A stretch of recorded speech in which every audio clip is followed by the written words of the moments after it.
à cette journée de formation en vue des élections municipales. Alors certains nous ont rejoints en cours de journée, d'autres étaient là dès le matin. Donc certains d'entre vous ont déjà entendu des témoignages de différents élus municipaux, maires, conseillers municipaux, soit de majorité, soit d'opposition.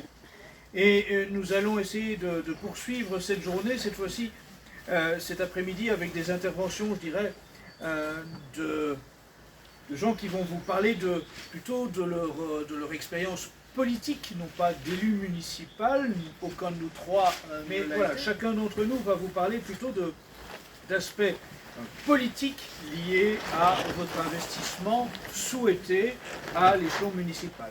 Et donc le premier intervenant sera Lucien Cerise, dont vous connaissez tous les travaux, notamment sur l'ingénierie.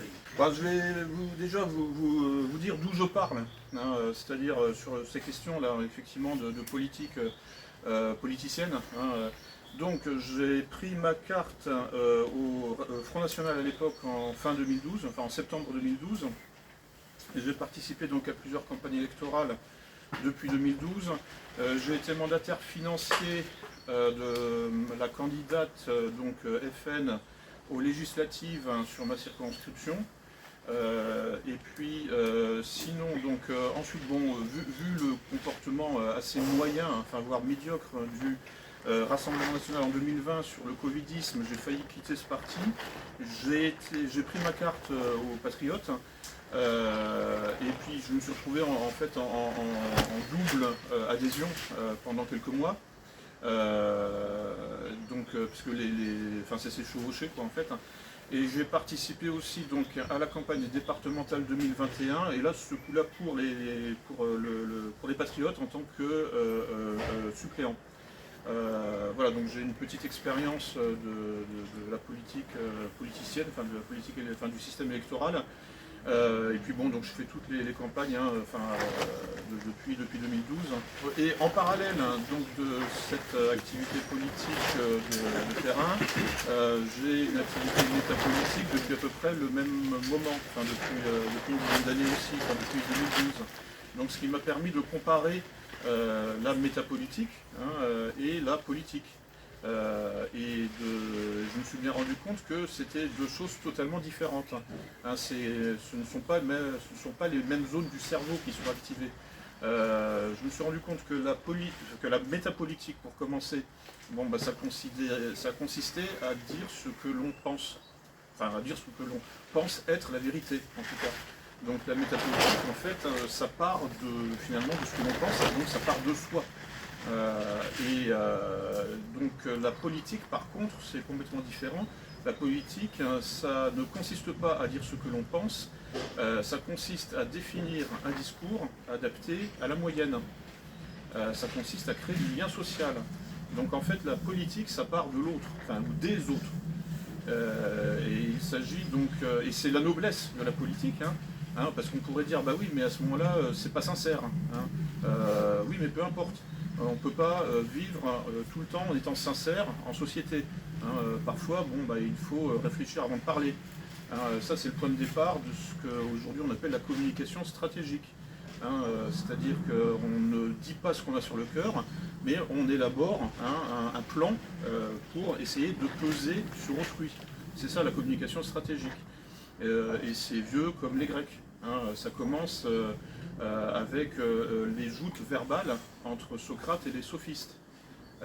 Donc ce n'est pas une corruption, hein, c'est-à-dire le fait que la communication stratégique, c'est-à-dire la politique, parce que c'est synonyme en réalité, le fait que ce ne soit pas finalement une culture de la sincérité, une culture de l'authenticité, ni même une culture de la vérité, hein, ce n'est pas un phénomène de corruption moderne.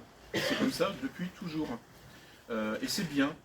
Parce que, justement, du fait qu'on n'est pas dans l'expression de sa subjectivité, eh bien, on va s'occuper des autres subjectivités.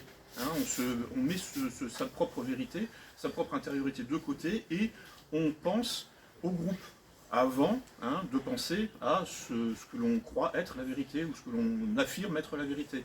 C'est du team building hein, en termes de management. Hein, c'est-à-dire, en fait, la politique, ça consiste à voir un groupe comme une équipe de foot. Et vous êtes entraîneur.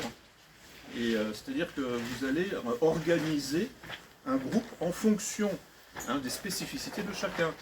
Il y en a qui sont bons pour attaquer, il y en a qui sont bons pour défendre, il y en a qui sont bons à droite, il y en a qui sont bons à gauche, et puis il y en a qui sont bons juste en fait pour être gardien de but par exemple.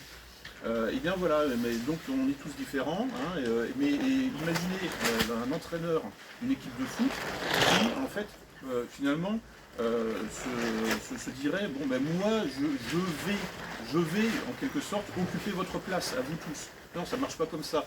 L'entraîneur, il doit en fait effacer sa personnalité et il doit penser à valoriser les qualités des autres. C'est ça la politique, fondamentalement. Et la métapolitique, ça c'est encore autre chose. La métapolitique, ça consiste effectivement donc à faire éventuellement un travail scientifique, de recherche sur les idées politiques. La philosophie politique, c'est ça. Mais là, pour le coup, vous exprimez le résultat d'un processus individuel. Bon, il y a aussi des communautés de chercheurs, évidemment. Mais bon, c'est complètement différent. Et en fait, les deux activités ont leur légitimité. Donc je me suis rendu compte de ça effectivement au fil du temps, parce que bon, dans un premier temps, spontanément, on pense que la politique, justement, ça consiste en fait à quelque part créer du groupe fusionnel. C'est-à-dire on va se retrouver entre gens qui pensent la même chose. Le problème, c'est que les sociétés humaines ne marchent pas comme ça. C'est-à-dire qu'il y a toujours une dissociation entre le signifiant et le signifié. C'est-à-dire on peut utiliser les mêmes mots, mais avec des interprétations différentes. Et chacun, en fait, va donner une connotation différente aux mêmes mots, aux mots similaires utilisés par les autres. Donc là, il y a tout un travail d'interprétation à faire, qui est facilité par quand on est dans une petite communauté, où effectivement les effets un peu fusionnels vont plus vite, parce qu'on se connaît. Mais imaginez dans une société de masse comme la société française, on est plus de 60 millions, et en plus bon, il y a eu tout un travail en fait au fil des années pour décomposer cette société. Donc il y a des effets d'entropie sociale, comme on dit, c'est-à-dire des effets de fragmentation, des effets de morcellement. Donc il y a de l'entropie sociale naturelle, mais il y a aussi de l'entropie sociale provoquée par de l'ingénierie sociale, par exemple, pour monter des conflits triangulés entre tel et tel groupe, sous-groupe plus exactement, de telle société. Donc si on additionne l'entropie sociale naturelle et l'entropie sociale provoquée, on se retrouve dans une société en voie de décomposition. C'est le cas. Et ce n'est que le début. C'est-à-dire que notre avenir est le chaos complet, total. C'est-à-dire en fait l'individualisme poussé en fait, à son terme. Ça commence dans les années 80 avec les enfants hyperactifs, etc., et qui disent merde à leurs parents en permanence. Aujourd'hui, on parle de la génération Z, enfin, vous savez, des sociologues qui donnent des noms, des lettres de l'alphabet en fait, au remplacement des générations. La génération Z est totalement individualiste et n'a rien à foutre de rien, sauf de son smartphone. Voilà. Donc on s'achemine vers effectivement une décomposition généralisée où en fait l'unité se fera exclusivement à travers les écrans. C'est un peu le principe de la société sans contact généralisée.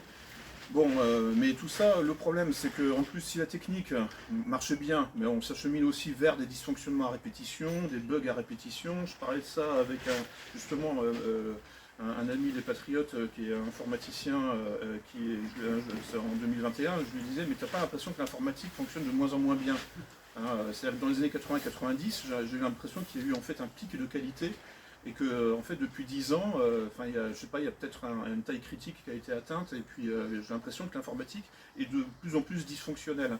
Et il me dit oui, c'est vrai. Donc lui, à 50 balais avec 40 ans d'expérience de l'informatique en commençant dans les années 80, un peu comme tous les jeunes à l'époque qui avaient leur Amstrad ou leur Atari, eh bien, il constate effectivement que pourquoi, et il m'a expliqué pourquoi, c'est parce qu'en fait, c'est-à-dire que les informaticiens sont de moins en moins bien formés, c'est-à-dire que les programmeurs, les codeurs sont de plus en plus bêtes. Donc voilà, c'est-à-dire que la baisse du QI, ça touche aussi les informaticiens, les programmateurs qui font du code. Résultat, il y a de plus en plus de fautes d'orthographe, de fautes de syntaxe dans les programmes informatiques, dans les algorithmes et dans l'intelligence artificielle. C'est pour ça que ça bug de plus en plus. Et c'est compensé par la vitesse de calcul des machines, qui consomment beaucoup d'énergie, évidemment. Ils consomment de l'énergie en trop, enfin en plus, pour compenser justement les erreurs de programmation. Donc ça fait il y a un effet de cercle vicieux en fait. Voilà, donc on s'achemine vers finalement des cerveaux humains dysfonctionnels qui seront enveloppés à l'intérieur d'une sorte de matrice informatique, de dictature informatique de type crédit social, qui elle-même sera dysfonctionnelle. Donc c'est pour ça que je vous dis notre avenir est le chaos. Je m'intéresse au survivalisme depuis une quinzaine d'années. Donc la question maintenant c'est celle de la survie qui se pose. Il va falloir bien comprendre ça, la survie physique et la survie psychique aussi, la survie psychologique. Donc j'ai opté là, donc il y a une dizaine d'années en fait, parce que après avoir un peu testé l'autonomie, etc., je me suis dit en réalité par élimination, vu que j'ai pas les moyens de faire la révolution dans la rue, et que l'autonomie, la permaculture, tous ces trucs-là, je vis en ville, je suis parisien, enfin je vis dans l'agglomération parisienne, tout ça m'est inaccessible fondamentalement. Si j'étais à la campagne, j'opterais peut-être, probablement, pour justement une sorte un peu de retrait un peu monastique par rapport en fait à l'agitation urbaine. Mais voilà, je suis urbain, citadin, et puis depuis toujours en plus. C'est pas comme si j'étais monté à la ville depuis une éducation, bucolique. Non, donc je suis nul en fait, je n'ai pas la main verte, je ne sais rien faire de mes mains, voilà, je suis un pur tertiarisé. Voilà, donc mon réseau survivaliste, pour moi, il est en ville. Et il est dans le secteur tertiaire, essentiellement. Il est donc, en fait, dans l'univers de la politique politicienne contemporaine, c'est-à-dire l'univers de la bureaucratie et de la technocratie. Et de toute façon, je pense que le champ de bataille, fondamentalement, est là. En fait, en gros, depuis Kafka, peut-être, et même avant, je veux dire, en tout cas, c'est cet écrivain qui a mis ça en scène. C'est-à-dire que nous sommes dans c'est-à-dire qu'en gros, nous sommes dans un univers où la bureaucratie décide de tout, fondamentalement. On peut dire que ça commence aussi avec les Romains, je veux dire qu'il y avait aussi une administration pléthorique. Donc ça peut-être là aussi, à mon avis, ce n'est pas un phénomène de corruption, c'est pas un phénomène de décadence, c'est comme ça de toute façon depuis toujours. Les royaumes chinois aussi avaient des administrations pléthoriques, etc. Donc à partir du moment où en fait toute chose égale par ailleurs, évidemment, puisque la Rome antique au sommet de sa puissance, c'était 1 million d'habitants. Il faut se représenter à l'époque, 1 million d'habitants pour une ville de l'époque, c'était colossal, c'est comme aujourd'hui les mégapoles de 20 ou 30 millions d'habitants. Ils avaient à peu près les mêmes problèmes qu'aujourd'hui aussi, pour l'acheminement des ordures ou ce genre de choses. Bref, on retrouve un peu à toutes les époques les mêmes problèmes en fonction des moyens de l'époque justement. Mais bref, tout ça pour dire que en fait, il ne faut pas se tromper de champ de bataille. Je pense que le vrai champ de bataille aujourd'hui, c'est la bureaucratie, l'administration, la haute fonction publique. Alors ensuite, on peut effectivement, parce qu'on ne supporte plus la ville, on peut effectivement partir à la campagne et s'installer. Mais vous serez toujours dépendant de la préfecture, de la communauté d'agglomération. Donc les gens qui m'ont précédé ce matin ont bien dit qu'il y avait un phénomène de centralisation, mais de centralisation au moyen d'un subterfuge qui donne une illusion de la décentralisation. Mais les communautés de communes, c'est de la centralisation. En fait, le but, c'est d'organiser l'impuissance des petites communautés, des petites municipalités, en les regroupant dans des espèces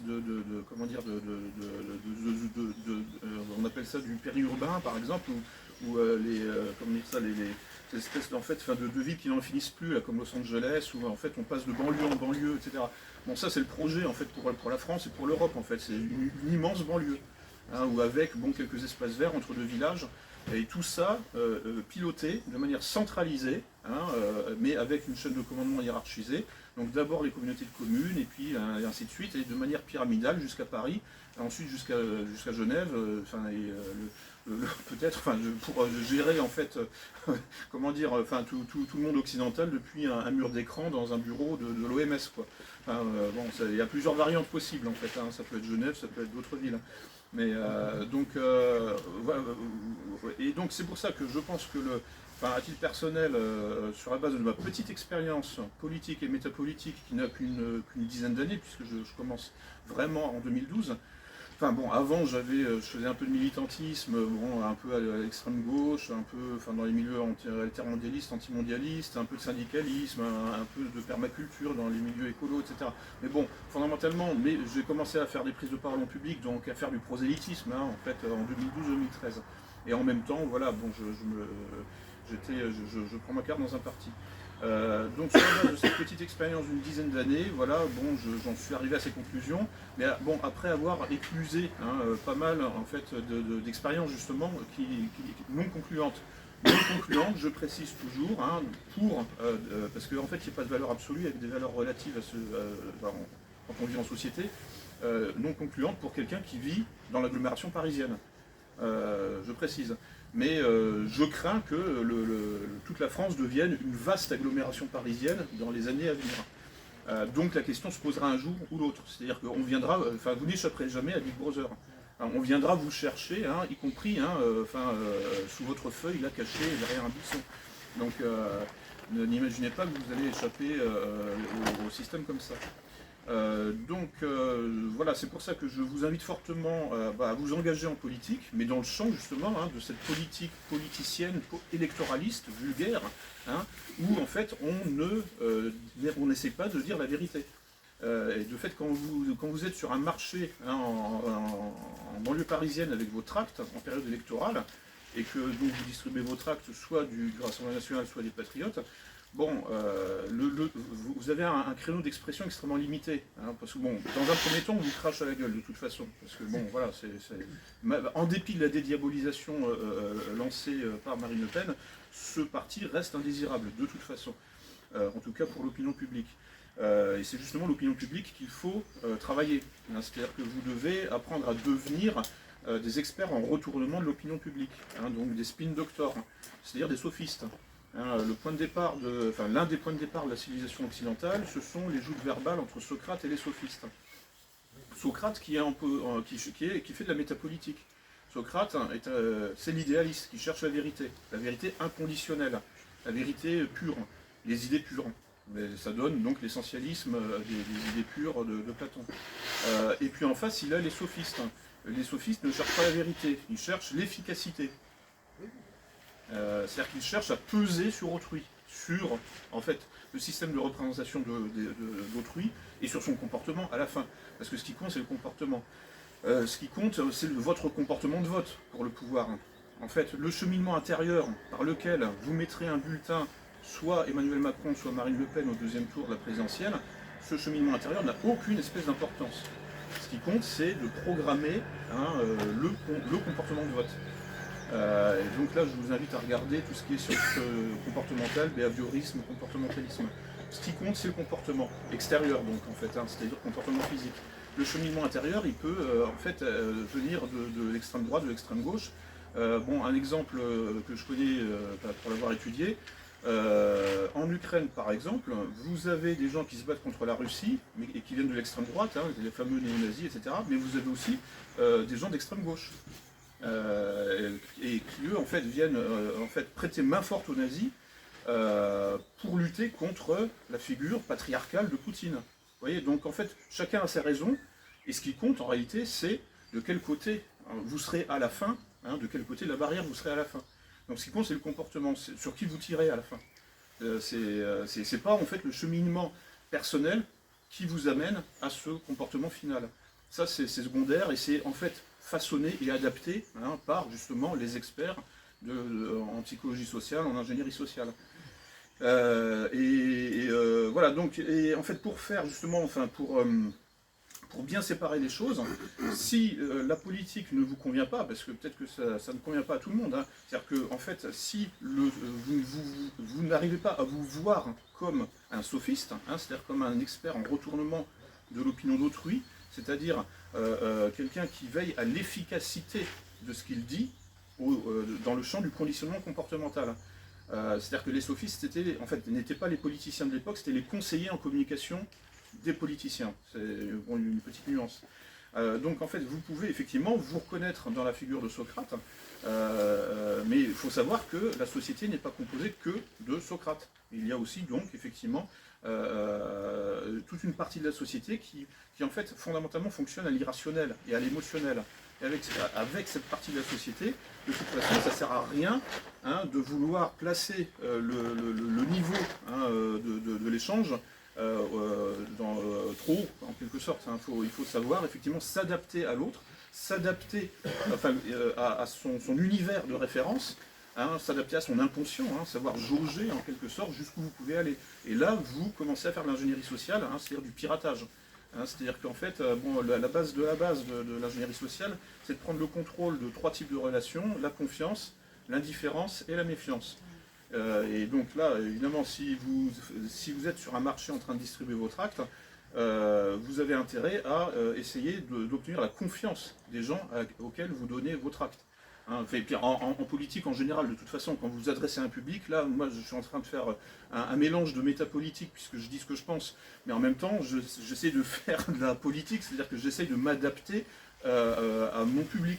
J'ai un public cible, là, voilà, et j'essaie de vous proposer un discours qui soit audible par vous, et sans provoquer justement de réaction de méfiance.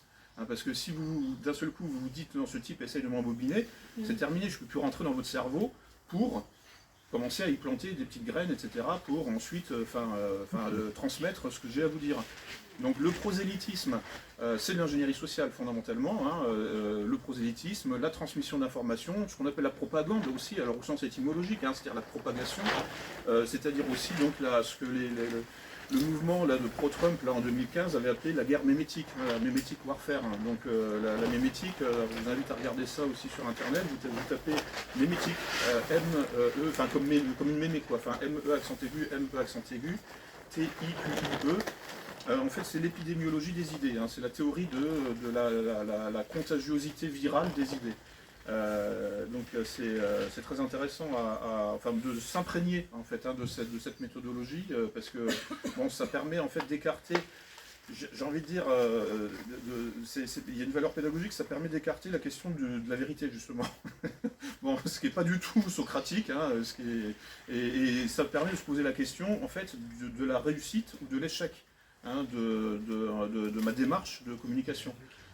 Parce que c'est vrai que en fait, comment dire ça, comme on dit là, c'est-à-dire qu'en fait, on n'a jamais raison tout seul, quoi. Enfin, je veux dire, en fait, il ne suffit pas d'avoir raison pour gagner un rapport de force politique. Et donc, il va falloir apprendre aussi à faire des compromis. Le monde est le lieu du compromis. Le monde est le lieu de la négociation. Et en général, si vous regardez un petit peu tout ce qui est technique de négociation, on propose en général 3 projets, un maximaliste et un minimaliste, mais pour obtenir en réalité le projet intermédiaire. Les deux autres ayant été rejetés, mais ça on le savait à l'avance. Je pense que c'est bien si on a un petit échange pour commencer, mais rapide, parce qu'il y a des points qu'on n'a pas pu aborder. Il y a un point que je voudrais aborder, c'est la question des étiquettes sous lesquelles concourir pour les mairies. Évidemment, si vous y allez sous l'étiquette Parti de la France, Rassemblement National, Civitas ou Action Française ou tout ce que vous voudrez, ou même une coalition de tous ces groupes, il n'y a aucune chance de réussir.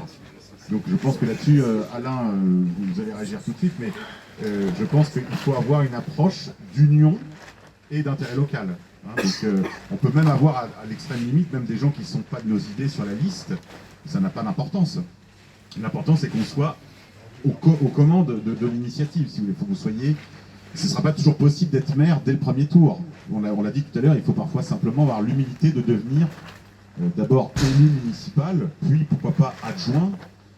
C'est bien d'être adjoint par exemple à la jeunesse quand on est un jeune homme, ou alors adjoint au logement, je vous ai dit pour les raisons que je vous ai dit tout à l'heure, lancer des messages, envoyer des messages à des familles pour qu'elles viennent s'installer chez vous, parce que en plus de cette initiative de reconquête des mairies, je crois qu'il faudra aussi qu'il y ait ce que j'appelle par ailleurs le grand trek, c'est-à-dire qu'il faudra que les Européens des grandes villes aient des lieux où se réfugier. Mais pour ça, il faut qu'il y ait des endroits où ils seront reçus.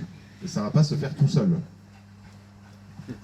Alors évidemment, je partage tout à fait les premières phrases de notre ami Sébastien, c'est-à-dire qu'il faut nécessairement que nous n'ayons pas cette cette vanité idiote de simplement vouloir que nos étiquettes de mouvement s'affichent sur les murs et sur les bulletins de vote, en entraînant de facto la défaite de nos candidats.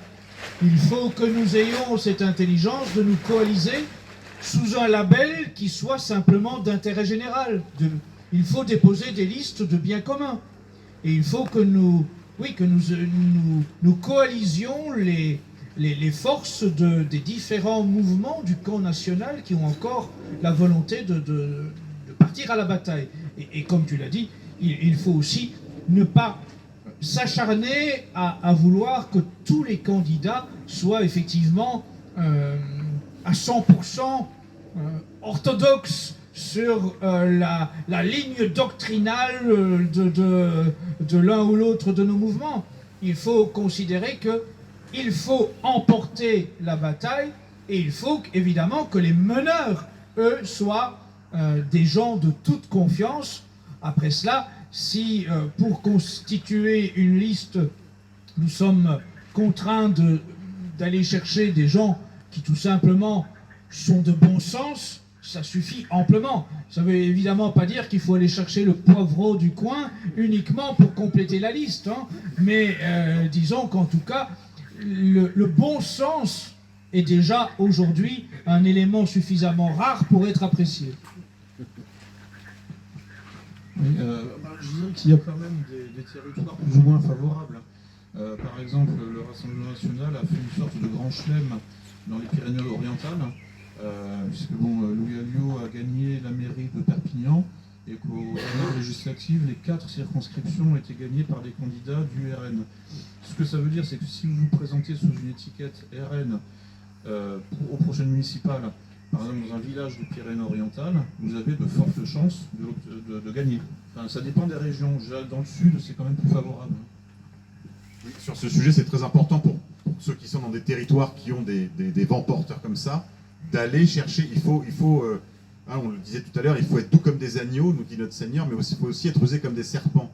Ça ne veut pas dire qu'il faut inspirer occultement, mais ça veut dire qu'on doit user de tous les moyens.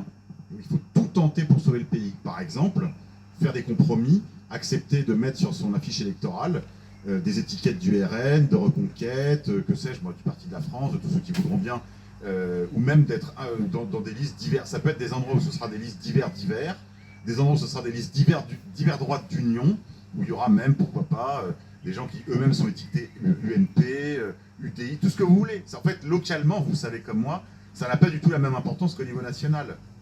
Donc, ce qu'il faut, c'est des gens... parce que même les gens de l'UMP, de l'UDI, etc., qui peuvent être très toxiques au national, quand il s'agit de leur vie, ils font quand même gaffe aux migrants. Hein. Même les journalistes de gauche, si vous voulez, s'inquiètent quand il y a un camp de migrants à côté de chez eux, parce qu'évidemment, là, on n'est plus dans l'idéologie, hein, on parle de l'avenir de leurs enfants. Donc, il faut être souple. Il faut être le contraire du militant crustacé.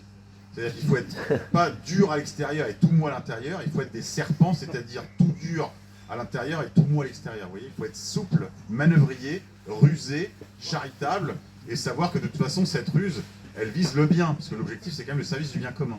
Mais il faut, encore une fois, être tout comme des agneaux, mais s'il vous plaît, je sais que vous avez plutôt besoin de doser la dose serpent.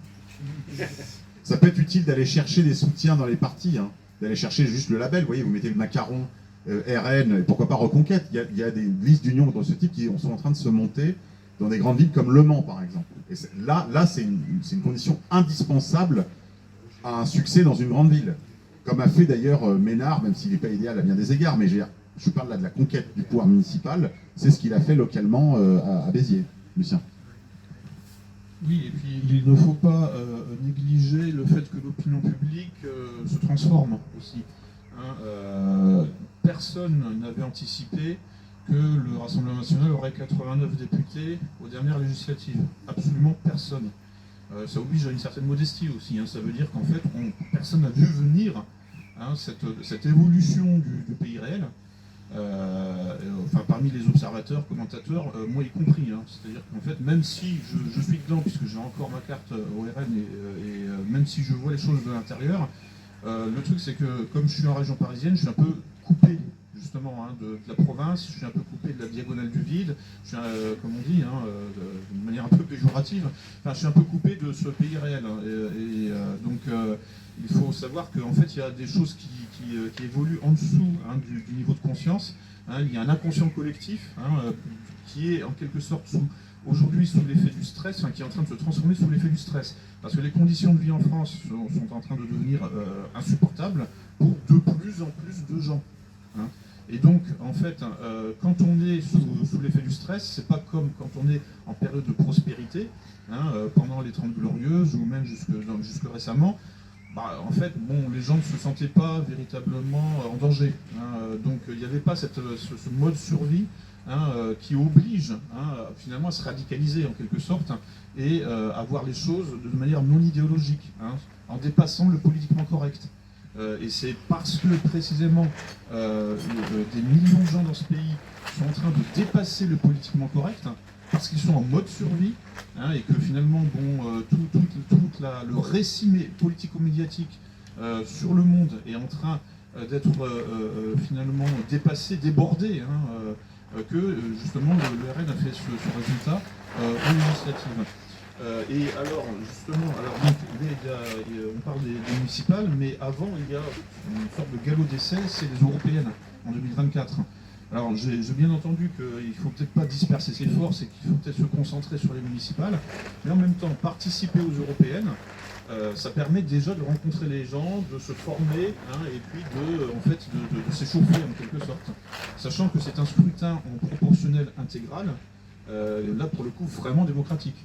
Donc il n'y a pas le calcul, le vote utile, vous savez, là, avec le scrutin majoritaire à 2 tours. Donc aux européennes, je pense qu'il est important que si ça vous dit de vous lancer dans la politique électoraliste, que vous organisiez, que vous participiez aux européennes de l'an prochain. C'est l'an prochain, en 2024. Ça vous donnera une expérience, si c'est la première fois, et vous serez d'autant plus fort pour les municipales et les scrutins ultérieurs. Voilà, et là, ça peut être sous les étiquettes. Alors évidemment, il y a les partis du Frexit qui vont se présenter, sachant que là, il n'y a pas besoin du parrainage des 500 maires, donc il y aura l'UPR, il y aura les Patriotes, il ne faut pas négliger non plus le Rassemblement National, qui a retiré le Frexit de son programme, mais qui n'a pas retiré la sortie de l'Union Européenne. Simplement, c'est mis au second plan, on n'en parle plus parce que c'est pas encore suffisamment populaire. Et il se peut que ça évolue dans les années à venir, que finalement les gens comprennent qu'effectivement il faut le Frexit. Et pour l'instant, c'est encore un repoussoir électoral. Donc ce que disait Marine Le Pen en 2017, donc après le départ de Philippot, c'est si nous arrivons au pouvoir, en cours de mandat, nous organiserons un référendum pour le Frexit. Ça, c'était le dernier état du programme du RN sur cette question-là. Donc le Rassemblement National reste un parti eurosceptique. Là, j'ai 2 exemplaires de la revue du groupe ID, Identité et Démocratie, donc le groupe du RN au Parlement européen. Je peux vous les montrer, vous allez voir. Je veux dire, et puis je le sais en interne, les cadres, tous les cadres du RN s'arrachent les cheveux. En fait, tous les députés du Parlement européen au RN savent que de toute façon, ce n'est pas viable. Voilà, simplement, on ne peut pas le dire. Disons que c'est pas populaire, c'est pas un argument qui est attractif, quoi. Donc voilà, on va avoir l'an prochain un panel de partis, soit directement pour le Frexit, soit eurosceptique. Vous pouvez vous y engager ou trouver une formule plus personnelle, etc. Mais je veux dire, si c'est la première fois que vous participez à un scrutin, il est facile. Je veux dire, en fait, il n'y a pas besoin de monter des listes, etc., etc. Je veux dire, en gros, on vous mâche le travail aussi au sein des partis. Donc ça vous permettra de vous initier à tout ce qui est scrutin et vie électoraliste. Juste un élément, je voulais revenir sur les municipales, c'est d'aborder aussi la question du fossé qui peut séparer parfois les intérêts des listes et celles des états-majors des partis politiques. Et donc, Je vais citer l'exemple d'une commune dans laquelle j'ai été m'exprimer il y a peu, la commune de Saint-Brévin, où il m'avait été demandé de parler dans le cadre de la mobilisation contre l'implantation d'un camp de migrants. Et il était assez affligeant d'observer que malgré l'existence d'une multitude de mouvements, disons, partageant tous la même opposition à cette implantation de migrants, ils étaient extrêmement nombreux à avoir des exclusives les uns à l'égard des autres, ce qui a empêché la mobilisation la plus complète dans le cadre de la manifestation organisée contre ce camp de migrants. Et je pense que dans le cadre de la mobilisation pour les municipales, là où nous n'échappons pas je dirais, aux règles particratiques, là où nous ne sommes pas en mesure d'office de pouvoir nous affranchir des partis politiques existants, il faut en tout cas tout faire pour faire comprendre aux uns et aux autres que si nous voulons vraiment avoir une chance de reconquérir ces communes, ce n'est en tout cas pas en alimentant la guerre des chapelles et en encourageant l'éclatement de l'électorat sur une multitude de listes qui, somme toute, soutiennent plus ou moins les mêmes grands choix à l'égard de l'immigration ou à l'égard du mondialisme. Donc, essayons bien de faire comprendre à ceux qui, dans les états-majors de partis politiques, veulent à tout prix forcer la présence de listes sous étiquette de partis politiques, simplement parce que pour eux, c'est une opération de com'. Il faut bien vous dire que au sein de l'état-major de Marine Le Pen ou d'Éric Zemmour, bon, la candidature à Saint-Brévin, je pense qu'ils s'en fichent royalement. Eux, de toute façon, leur objectif, il n'est pas à cet échelon-là. Donc eux, ils sont vraiment dans cette optique. Eh bien, tant pis si c'est la guerre des Gaulois, l'important, c'est qu'on voit notre nom le plus souvent possible. Mais ça, c'est précisément contre l'intérêt général.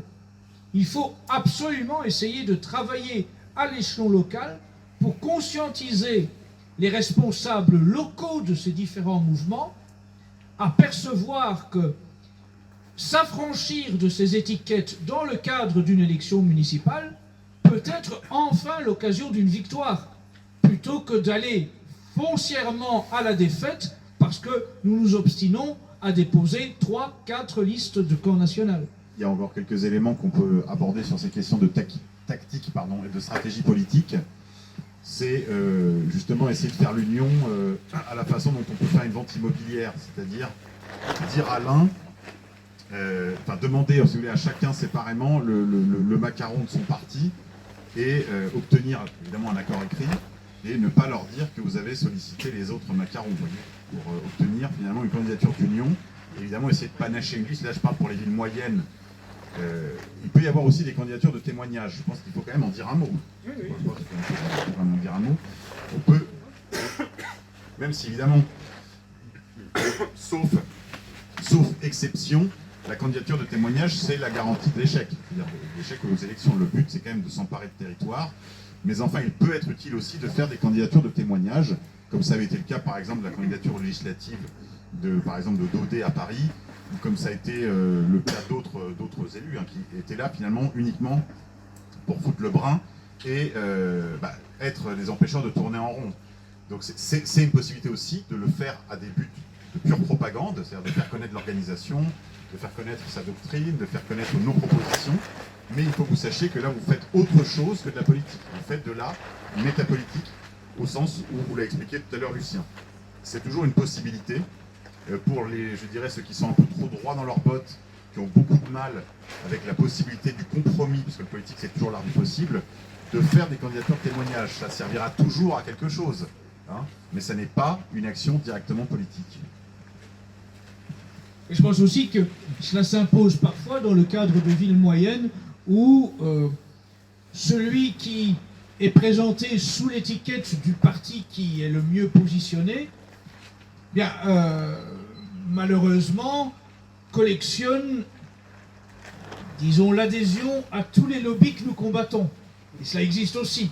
Il y a hélas des élus, par exemple du Rassemblement national, qui collectionnent l'adhésion à une série de lobbies LGBT, sionistes, etc., qui font qu'on a quand même beaucoup de mal à envisager, ne fût-ce qu'un certain moment, à passer avec eux.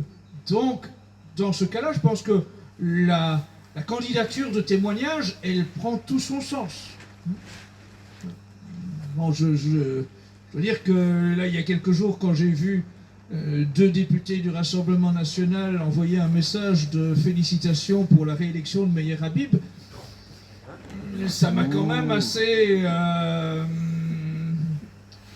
ça m'a provoqué une certaine indigestion. Donc, voilà, je pense qu'il y a certains cas où, même si on sait que le RN est bien positionné, lorsque ils sont drapés de tricolore, mais sont arc-en-ciel en dessous, et blanc et bleu dans le dos, ça fait beaucoup. Oui, qu'est-ce que je veux dire après ça? Pas envie la carte. Non mais en fait, bon, LGBT, non, en fait, ils ne sont pas, ils sont quand même, enfin, il y a des homosexuels au Rassemblement national, mais il n'y a pas de LGBT. Ensuite, concernant les Habib, je n'ai pas trop suivi, mais bon, en fait, ça ne conditionne pas, comment dire, un engagement sioniste. En fait, comment dire, il y a quelques années, Marine Le Pen avait fait un communiqué concernant le retrait de Donald Trump là, sur du traité sur le nucléaire iranien, en disant que c'était une erreur et qu'en fait il ne fallait pas se laisser engager sur la voie des néoconservateurs et qu'il fallait justement communiquer, dialoguer avec l'Iran, etc. Donc bon, en fait, tout ça c'est complexe. Après, bon, il y a aussi les sympathies personnelles. Oui, oui, il faut vraiment... C'est comme si c'était une glace. Donc, mais bon, en fait, après, bon, il faut pas se tromper non plus d'échelle d'action. C'est-à-dire qu'en fait, bon, au municipal, par exemple, bon, c'est pas, les enjeux ne sont pas géopolitiques. Bon, même si évidemment tout est dans tout en quelque sorte. Et que en fait, ce qui se passe aujourd'hui, bon, enfin, avec la mondialisation, ce qui se passe à l'autre bout de la planète, ou ce qui se passe, comment dire, en Israël ou en Syrie, peut avoir une influence. Évidemment, en plus, c'est la vérité, puisque bon, les réfugiés syriens qui font partie des migrants clandestins depuis 2015 ont été provoqués justement par l'agression israélienne contre le gouvernement de Bachar el-Assad. Donc effectivement, en réalité, oui, il y a entre la géopolitique et puis l'échelle locale, il y a effectivement des liens. Mais bon, le problème, c'est que en fait, ça sert à rien de se dire qu'on va agir sur l'échelle géopolitique depuis l'échelle locale. Là, par contre, on ne peut pas agir. Enfin, je veux dire, c'est en interaction avec des effets papillons, comme vous connaissez, là, le battement de l'aile d'un papillon au bout de la planète va avoir des effets de l'autre côté de la planète. Mais le problème, c'est qu'il n'y a pas forcément de capacité de rétroagir sur la cause, en fait. Ce qui est intéressant aussi dans... J'ai une question pour Lucien. Dans la dernière conférence qu'on est allé voir, tu parlais de la politique et de la métapolitique, et que la politique c'était un peu faire le consensus, et que par contre la métapolitique c'était dire la vérité.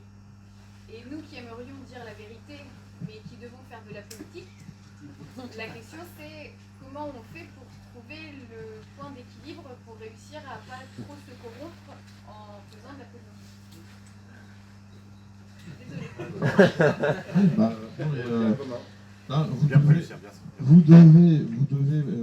Il faut se poser la question justement de l'opinion publique.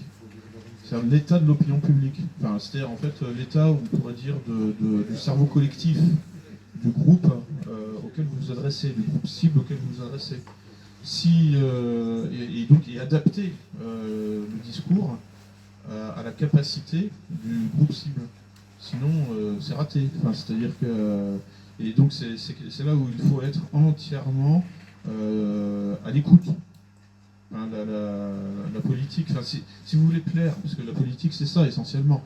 C'est-à-dire que tout le monde se tient par la barbichette. Un élu local qui veut être réélu a tout intérêt à plaire à son électorat. Donc il y a vraiment une interdépendance. Donc à ce stade, on voit qu'il y a effectivement là pour le coup une rétroaction possible. C'est-à-dire que tout ce que l'élu local va faire lui reviendra dans la figure, en effet boomerang. Et c'est la seule question qu'il faut se poser quand on fait de la politique. Si on a envie d'être réélu, évidemment. Enfin bon, normalement, on a envie d'être réélu. On ne se lance pas dans une campagne électorale pour un seul mandat. Il y a une sorte de fantasme un peu, je dirais, de durée, quoi, le plus longtemps possible. Mais, et donc à ce stade, bon, effectivement, ce que l'on pense être la vérité, parce que chacun pense avoir la vérité.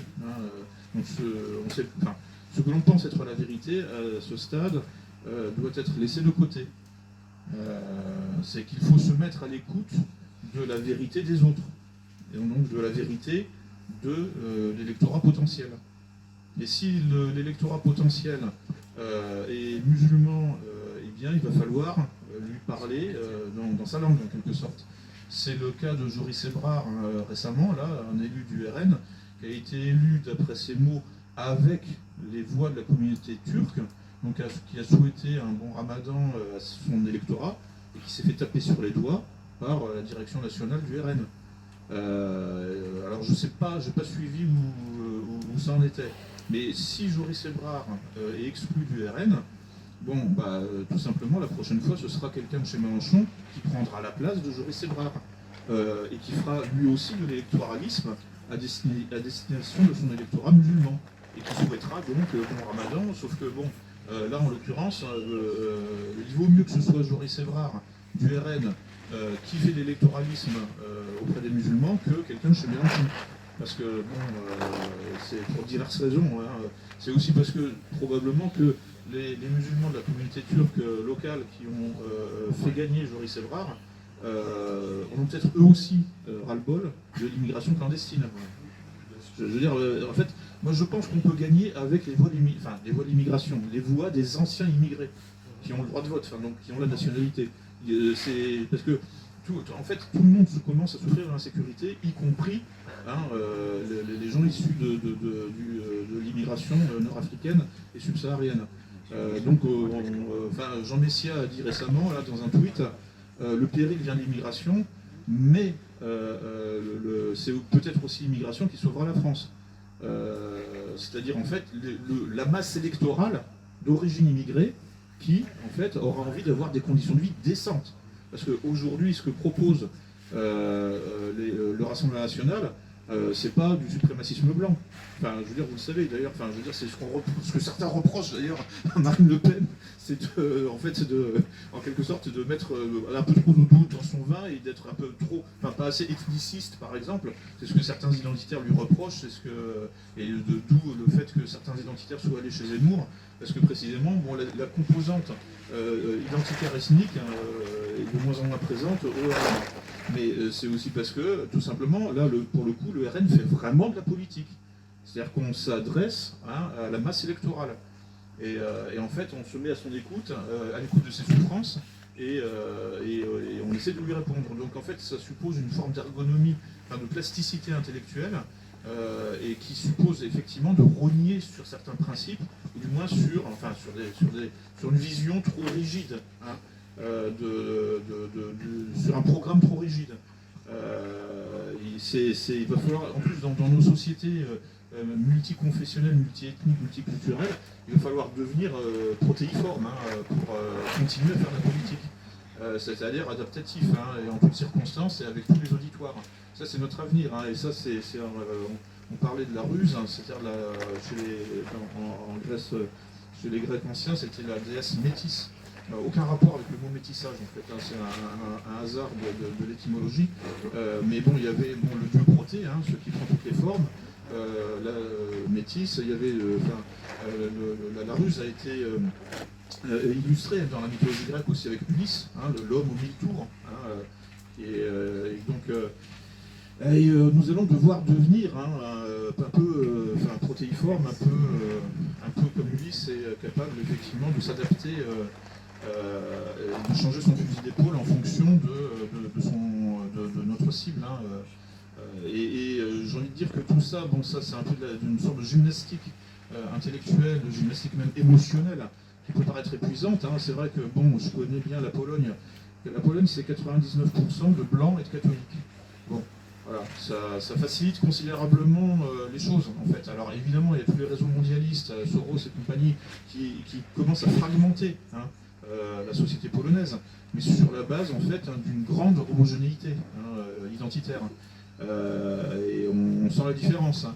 Mais bon, nous, notre destin, bon bah voilà, hein, c'est comme ça, en l'état actuel des choses, et ça ne va pas s'arranger pour des raisons démographiques, nous serons affrontés à la diversité. Hein, nous y sommes déjà affrontés, il va falloir faire avec. Si on veut pacifier la situation, si on veut arriver effectivement à ne pas tomber dans la guerre de tous contre tous, hein, essayer de rationaliser les choses. Hein.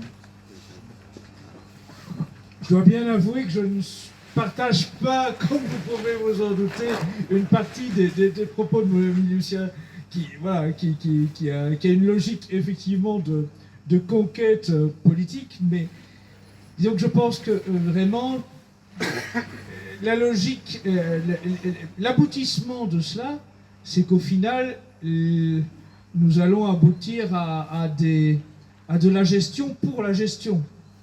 Si il n'y a plus l'idée qui guide la gestion, ben oui, nous sommes des gestionnaires, point à la ligne. Mais je ne pense pas qu'à ce moment-là, nous remplissions notre devoir de vrai au bien commun. C'est-à-dire qu'à ce moment-là, nous occupons le terrain pour occuper le terrain. Voilà. Nous voulons être maire pour être maire, exactement comme le font tous les autres. Et nous cessons de nous distinguer des autres. Je dirais, dans ce cas-là, il n'y a plus de raison de vous demander de faire des sacrifices ou des efforts, parce qu'en l'occurrence, l'aboutissement, c'est que vous deveniez exactement à l'image de ceux que vous combattez. En allant, d'une certaine façon, à la gamelle, et en étant prêt à tous les reniements pour obtenir la victoire. Je comprends que d'un point de vue strictement de stratégie, c'est sans doute porteur, mais d'un point de vue ensuite de reconquête de la France pour nos idées, bien, ce sera difficile de revenir en arrière. Si on prend cette logique, demain, il nous faudra être souhaiter bon Ramadan, joyeux Hanouka et bonne fête de l'opération transgenre pour une bonne partie de la population, et ça fera quand même beaucoup.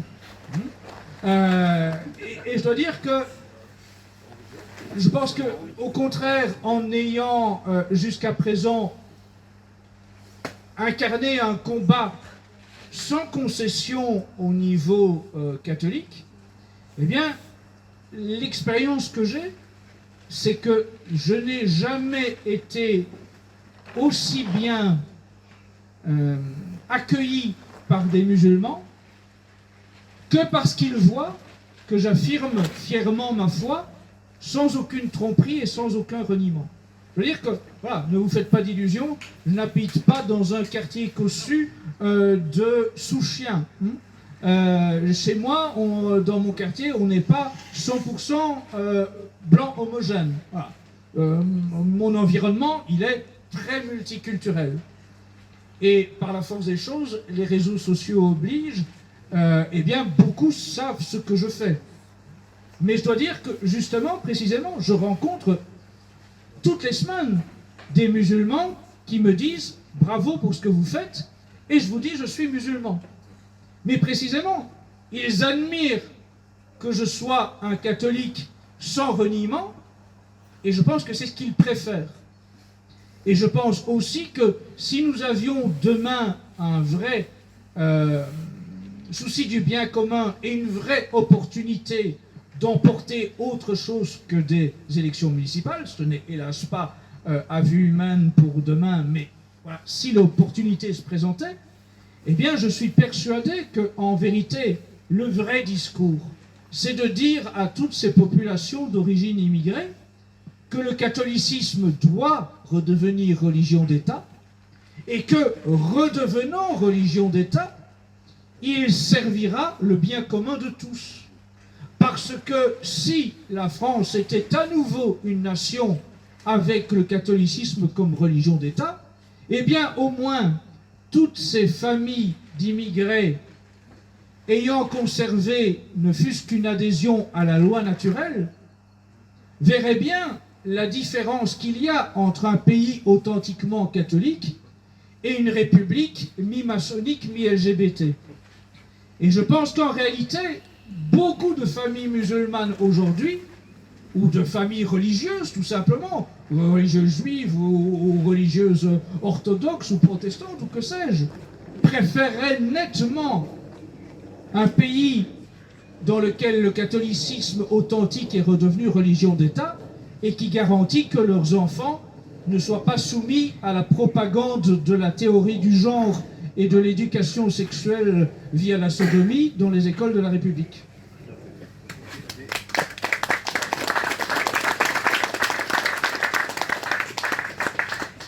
Justement, à cet égard, bon, j'ai aussi moi mes réserves, même si je suis d'accord avec Lucien que ce qu'il faut, c'est commencer à travailler la plasticité intellectuelle pour pouvoir aller à descendre dans l'arène électorale. Donc il faut tenir un peu les deux, si vous voulez. Il faut tenir d'un bout la vérité politique, les vérités politiques même naturelles, dont, selon moi, l'action française a été le principal vecteur lors du siècle dernier. Donc il faut tenir d'une part la vérité, toutes les vérités, à commencer par les vérités politiques, et de l'autre, l'art du médecin, l'art du politique, qui est tout un art d'exécution, et donc qui est tout un art de prudence, et donc aussi d'adaptation, de plasticité à l'égard des populations auxquelles on s'adresse. C'est tout la difficulté. Oui, je vais vous donner la parole tout de suite. Vous vouliez dire quelque chose? Moi, j'avais juste un tout petit mot à dire pour confirmer ce que vous avez dit. Lancez-vous. Il ne faut pas se poser des questions métaphysiques et puis penser à la divine providence. Souvent, la divine providence, elle vous déblaye le chemin. Mais c'est d'abord aide-toi et Dieu t'aidera. Donc, lancez-vous. Je voudrais juste dire un mot de cette affaire de la perversion des enfants par l'éducation nationale, par l'imposition de spectacles de travelots, enfin de travestis qui font la lecture. Lorsque vous êtes maire d'une commune, vous voyez bien le pouvoir que vous avez, puisque vous administrez l'école élémentaire de votre commune. Donc vous pouvez, par exemple, vous l'avez déjà rappelé sur les affichages, mais c'est très important de comprendre, et nous sommes en train de travailler là-dessus avec Lucien, comprendre les possibilités qui sont ouvertes de porter plainte dès à présent pour toutes ces réunions qui en fait contreviennent à la loi qui existe déjà. Il n'y a pas besoin d'inventer le fil à couper l'eau chaude. Là, je veux dire, la loi elle existe. Ces spectacles, je ne sais pas comment on peut les appeler autrement, ces lectures contreviennent à la loi sur l'atteinte à la pudeur, à la protection de la pudeur des enfants. Et donc en fait les textes existent et donc on peut dès à présent, à condition d'avoir intérêt à agir, c'est-à-dire d'avoir un lien de parenté avec l'enfant, on peut dès à présent porter des plaintes. Et sachez qu'il suffirait d'une seule décision de justice qui nous soit favorable pour arrêter cette vague qui nous vient bien évidemment d'Amérique du Nord, ayant identifié ce vecteur des heures de lecture trans pour imposer justement cet agenda de la perversion de nos enfants. Donc il faut là aussi, je m'adresse aussi bien aux élus qu'aux pères de famille, aux mères de famille qui sont présents ici, regarder dans les jours qui viennent ce qu'il est possible de faire s'il y a des événements qui s'organisent comme ça autour de chez vous pour pouvoir les interdire, c'est-à-dire les faire condamner en justice. Mais vous voyez, de nouveau, si vous étiez maire de votre commune, eh bien évidemment, par définition, vous garantiriez que dans votre commune, il n'y ait pas ce genre de spectacle. Et de la même façon, si vous étiez demain maire, eh bien, vous êtes aussi un élément garant du contenu correct de la bibliothèque de la commune. Ce sont autant d'éléments dans lesquels vous pouvez vraiment agir pour le bien commun. Pour revenir à cette articulation entre théorie et pratique, hein, ce qu'il faut comprendre, c'est qu'il y a les grands idéaux, et comme je vous disais tout à l'heure, moi je me suis engagé en politique pour le service des idées, le service de la doctrine, le service de la théorie, et j'ai découvert la pratique très modeste dans la municipalité du service des concitoyens, enfin des administrés. Et évidemment, on est très très loin des non-conformistes des années 30, de mes idées politiques de Maurras, ou que sais-je encore, de la philosophie d'Aristote. Mais, malgré tout, on voit que dans l'exercice du pouvoir, dans l'implication même de la lutte politique, c'est-à-dire établir le rapport de force à l'intérieur du conseil municipal, on est encore quand même au service de l'idée. Mais on l'est dans l'action. Or, la politique, c'est essentiellement l'action. Or, nos organisations ont oublié que la politique, ce n'est pas de la propagande. On n'est pas là pour diffuser des idées. On est là d'abord pour agir sur le réel, pour produire du bien commun. Or, si vous regardez l'essentiel des organisations, aujourd'hui, elles sont occupées à des actions de propagande, de notoriété, d'adhésion. On fait des adhérents pour vendre des revues, ce qui est très utile, parce que sans ça, on disparaît. Notre famille politique, notre famille politique et spirituelle disparaît. Donc c'est très nécessaire, mais ce n'est pas la finalité de nos organisations. Je rappelle que la finalité, c'est l'agir sur le quotidien de nos concitoyens. Oui, c'est agir sur les consciences en réalité, c'est former, c'est créer les conditions du bien commun. Donc évidemment, c'est créer les conditions de la liberté, mais c'est aussi combattre nos adversaires. Et ça, pour ça, il faut avoir les manettes. Or, nous n'avons, enfin, on a été, on peut dire, je pense, depuis la libération, on a été foutus dehors, et puis depuis, on a été assez mauvais pour rentrer dans la mairie. Et je rebondis là-dessus pour insister aussi sur le fait que occuper la mairie, ça ne doit pas être simplement de la gestion, ça doit être un travail sur l'état d'esprit des habitants de la commune. Parce que vous avez le levier aussi culturel, vous êtes en mesure d'essayer d'éveiller les consciences, d'élever l'âme. C'est tout ce que je vous souhaite, moi, c'est élever l'âme et l'intelligence de ceux que vous allez administrer. Ce serait dommage que vous vous contentiez de les gérer dans l'état de déchéance dans lequel ils sont, et d'ainsi ne rien faire pour enrayer le processus d'abrutissement général. Sinon, la situation ira de pire en pire. Donc, profitez de la possibilité de reconquête pour essayer d'édifier ces gens. Profitez du levier culturel notamment, et du levier de l'école. On a cité la possibilité de reprendre en main les spectacles, les expositions.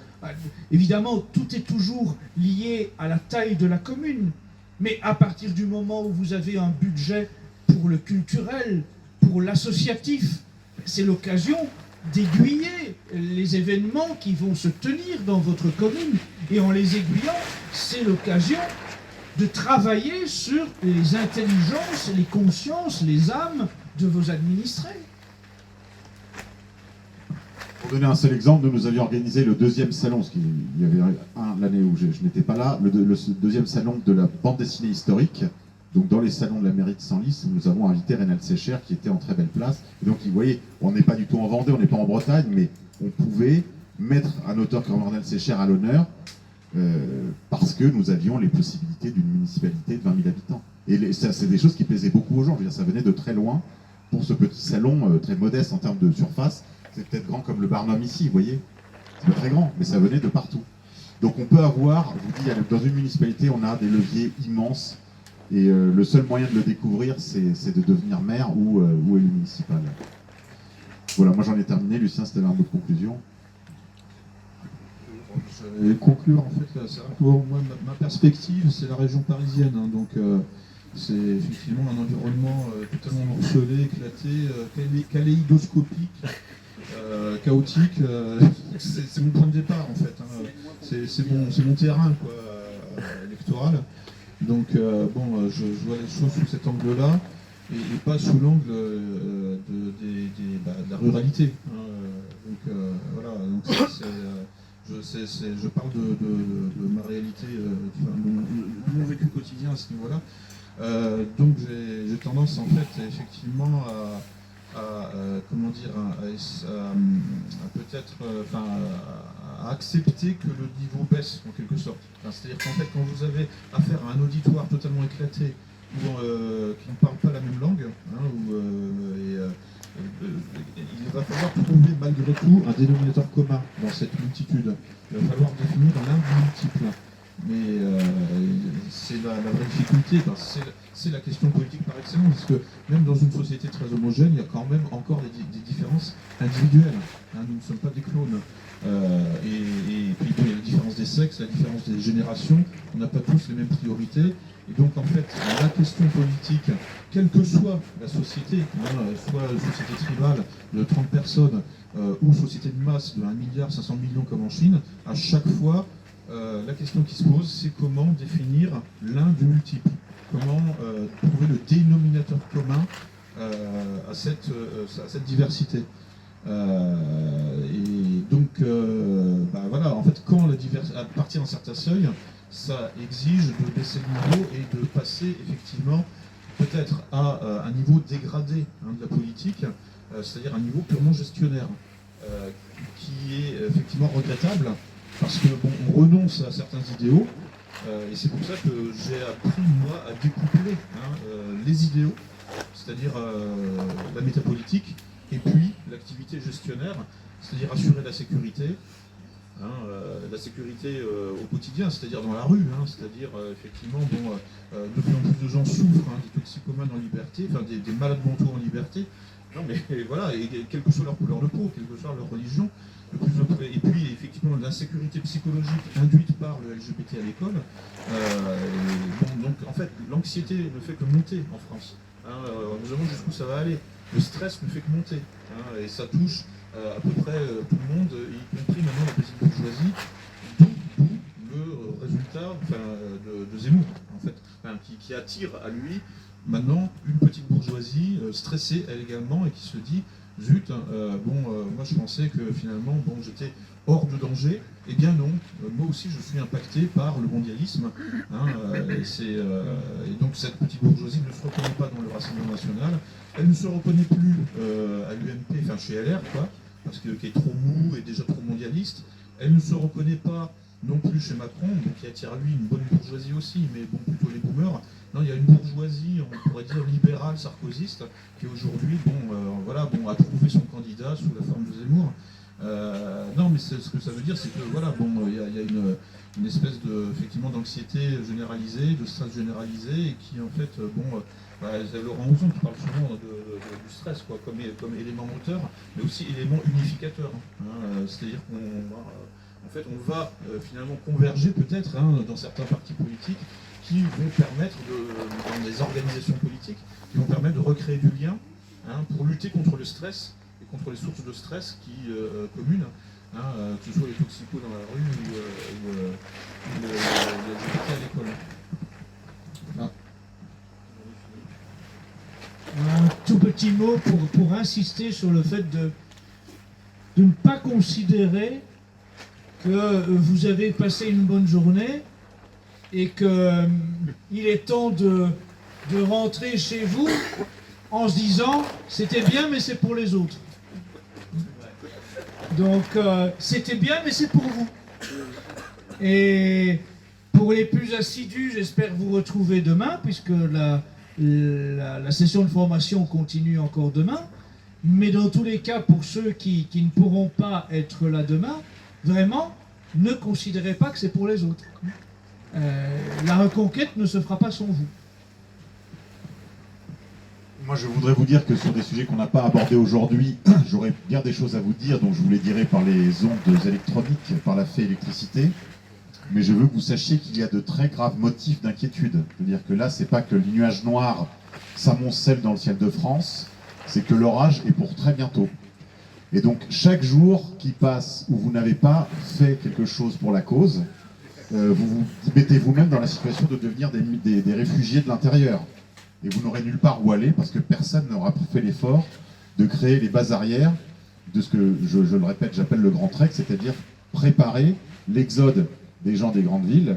Vous n'étiez pas au spectacle aujourd'hui, hein, et donc ils vont finir avec le consumérisme politique, hein, et donc dès demain vous prenez votre carte, hein, quelque part, et puis vous commencez à réfléchir sur les stratégies. Souvent on me pose la question, que doit-on faire? Alors moi je viens d'une formation, on va dire, pour faire simple, je vais relancer les vieilles polémiques, naturalistes, entre guillemets, l'action française, les horribles naturalistes, non. Politique d'abord, bien sûr, mais quand on me pose cette question, désormais, j'ai quand même tendance à dire la première chose à faire, enfin pour les croyants en tout cas, c'est demander pardon à Dieu pour les crimes publics dont la France s'est rendue coupable depuis au moins l'exécution de Louis XVI, qui est à la fois un parricide, un régicide, etc.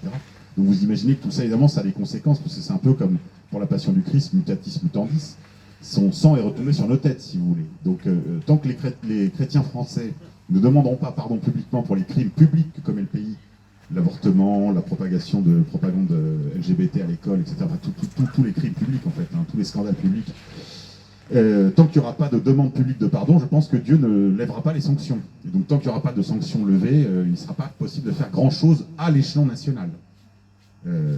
Donc ça doit aussi faire partie de notre action dans la cité, c'est le rétablissement de la prière publique de réparation. Et pour les Parisiens, puisqu'on a un lieu tout à fait dédié à ça, qui est la chapelle expiatoire, je donne rendez-vous aux franciliens ou ceux qui sont de passage à Paris. Pour les chapelets qui se multiplient maintenant partout sur le territoire, il y a des groupes qui se montent de chapelets, et souvent ce sont des prières justement de réparation, même si ça n'est pas évidemment directement une action politique, c'est, je dirais, Dieu premier servi et politique d'abord. Voilà. Et pensez aussi toujours que rien n'est impossible à Dieu. Et que ce qui nous semble à vue humaine complètement improbable aujourd'hui, eh bien, si nous étions en mesure de le mériter, eh bien, serait possible par la grâce de Dieu. Encore faut-il que nous le méritions. Et c'est aussi justement toute cette importance de la foi, de la prière, de la vie intérieure, des sacrifices que nous posons. Il faut mériter. Dieu n'offre aucune victoire sur un plateau. Et il ne faut pas non plus simplement prier. C'est aussi une autre erreur, le quiétisme, qui consiste à croire qu'il suffit de prier pour obtenir. Il faut prier et agir. C'est toute la leçon du christianisme. Prier et agir pour mériter les victoires par la grâce de Dieu.